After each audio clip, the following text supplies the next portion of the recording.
مشكلة بيقابلها ناس كتير إننا ما بنتكسفش من الذنب، لكن بنتكسف لما نحب نبطل الذنب.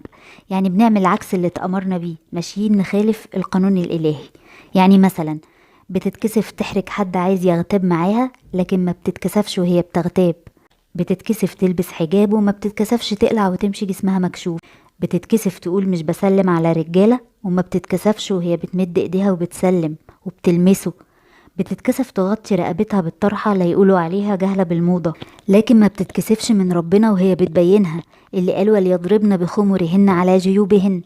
بيتكسف يلبس مراته طويل وواسع عشان الوسط الهاي بتاعهم ما يقولش عليه مقفل ومدروش، لكن ما بيتكسفش يفرج الناس عليها عادي. بيتكسف يبطل الذنب لكن ما بيتكسفش وهو بيعمله. بيتكسف من الناس وما بيتكسفش من رب الناس. طب يا ترى كسفتك هتبقى عاملة ازاي يوم القيامة وانت واقف قدام ربنا وهو بيحاسبك على الذنوب اللي ما اتكسفتش وانت بتعملها؟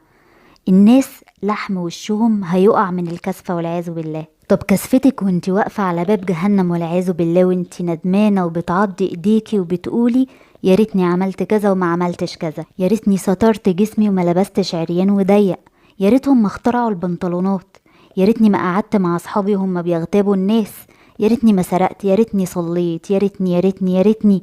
كل ده حصل بسبب ضياع الحياء.